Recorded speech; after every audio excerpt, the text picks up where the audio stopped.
بسم اللہ الرحمن الرحیم۔ السلام علیکم۔ معنی کے لحاظ سے اسم کی دو مثالیں ہیں، اسم معرفہ اور اسم نکرہ۔ اسم معرفہ کسی خاص شخص، جگہ، چیز یا جانور کے نام کو کہا جاتا ہے۔ اسم معرفہ یا اسم خاص کی 4 اقسام ہیں۔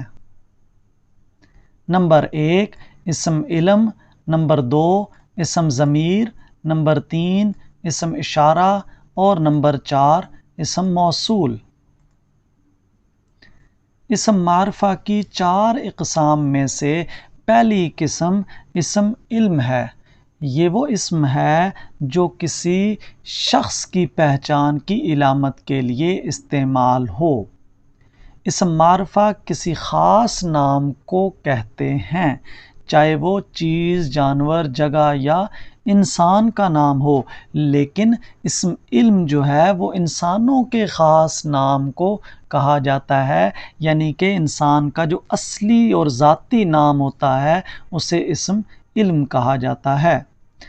لیاقت علی خان پاکستان کے پہلے وزیر اعظم تھے۔ یہاں پہ لیاقت علی خان ایک خاص انسان کا نام ہے، اس لیے ہم اسے اسم علم کہیں گے۔ اسم علم کی مثال نمبر 2 احمد فراز ایک بڑے شاعر ہیں۔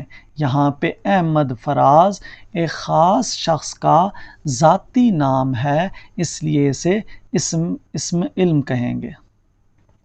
سعد اور مریم جماعت ہشتم میں پڑھتے ہیں۔ یہ بھی 2 اشخاص کے ذاتی نام ہیں، اس لیے اسے اسم علم کہیں گے۔ حضرت عمر رضی اللہ تعالی عنہ صحابی رسول صلی اللہ علیہ وسلم ہیں۔ یہاں پہ حضرت عمر کسی شخص کے خاص نام ہے، اس لیے ہم حضرت عمر کو اسم علم کہیں گے۔ اسم علم کی 5 اقسام ہیں: عرف، خطاب، لقب، کنیت اور تخلص، جن کے بارے میں ہم آئندہ لیکچر میں پڑھیں گے۔ اسم ضمیر اسم معرفہ کی 4 اقسام میں سے دوسری قسم اسم ضمیر ہے۔ یہ وہ کلمہ ہے جو کسی اسم کی جگہ پہ استعمال ہو۔ جس اسم کی جگہ پہ اسم ضمیر استعمال ہوتا ہے اسے اسم مرجع کہتے ہیں۔ یہاں یہ بات غور طلب ہے کہ اسم کے تکرار سے تحریر کی خوبصورتی اور روانی چلی جاتی ہے۔ ایک ہی نام کو بار بار دہرانے سے گفتگو میں مزہ نہیں رہتا، اس لیے اسم ضمیر کا استعمال کیا جاتا ہے۔ اسم ضمیر کی مثال نمبر 1 عادل روز سکول جاتا ہے۔ عادل اپنا کام وقت پہ مکمل کرتا ہے۔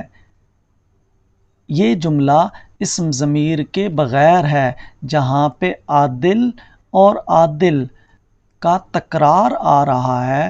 اگر اس جملے کو یوں لکھا جائے، عادل روز سکول جاتا ہے، وہ اپنا کام وقت پہ مکمل کرتا ہے، تو وہ جو ہے یہ اسم ضمیر ہے اور عادل اسم مرجع ہے۔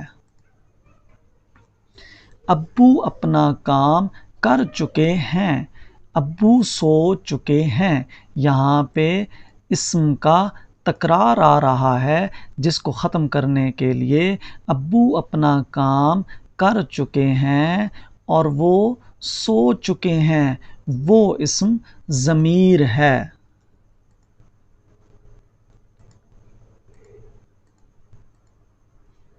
جیسا کہ ہم یہ کہہ چکے ہیں کہ اسم کے بار بار تکرار سے جملے کی خوبصورتی جاتی رہتی ہے۔ جیسا کہ عمر دکان پہ گیا اور عمر سبزی لایا۔ اس جملے کی خوبصورتی کو برقرار رکھنے کے لیے اسم کے تکرار کو اسم ضمیر کے ذریعے سے ختم کیا گیا۔ عمر دکان پہ گیا، اور وہ سبزی لایا۔ علی روز اسکول جاتا ہے۔ علی اپنا کام وقت پہ مکمل کرتا ہے۔ علی امتحان میں اچھے نمبر لیتا ہے۔ یہاں پہ علی جو ہے اس کا تکرار آ رہا ہے، جس کو ختم کرتے ہوئے جملے میں خوبصورتی پیدا کی جا رہی ہے اسم ضمیر کی مدد سے۔ علی روز اسکول جاتا ہے، وہ اپنا کام وقت پہ مکمل کرتا ہے، وہ امتحان میں اچھے نمبر لیتا ہے۔ اسم ضمیر کی 3 اقسام ہیں: ضمیر متکلم، ضمیر حاضر اور ضمیر غائب، جن کے بارے میں ہم آئندہ لیکچر میں پڑھیں گے۔ اسم اشارہ اسم معرفہ کی 4 اقسام میں سے تیسری قسم اسم اشارہ ہے۔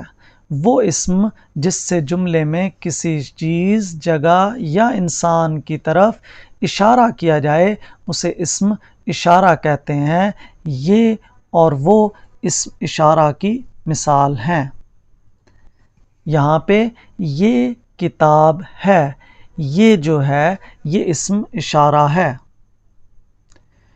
جو شور کرے گا اسے سزا ملے گی۔ یہاں پہ جو اسم اشارہ ہے۔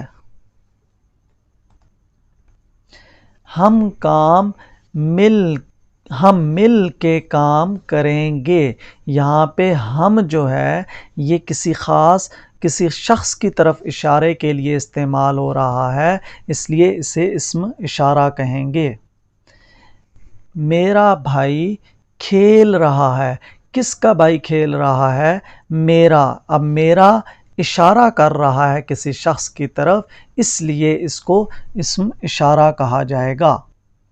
اسم اشارہ کی 2 اقسام ہیں: اسم اشارہ بعید اور اسم اشارہ قریب، جس کے بارے میں ہم آئندہ لیکچر میں پڑھیں گے۔ اسم معرفہ کی 4 اقسام میں سے ایک قسم اسم موصول ہے۔ وہ ناتمام اسم جس کا مطلب پورے جملے کے بغیر سمجھ نہیں آتا اسے اسم موصول کہتے ہیں۔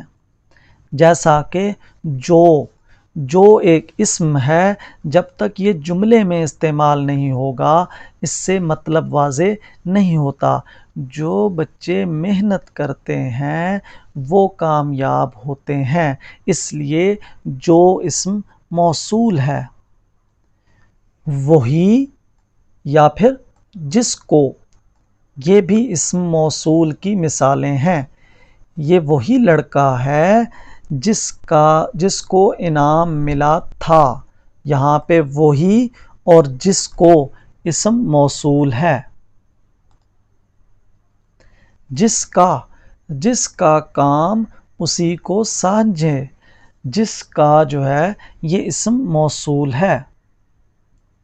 جب بھی کا استعمال بھی جملے میں ہونے کے بعد ہی اس کے معنی واضح ہوتے ہیں، اس لیے یہ اسم موصول ہے۔ جب بھی ضرورت پڑے آ جانا، تو جب بھی اسم موصول کی مثال ہیں۔ اسم موصول کی کوئی مزید قسم نہیں ہے۔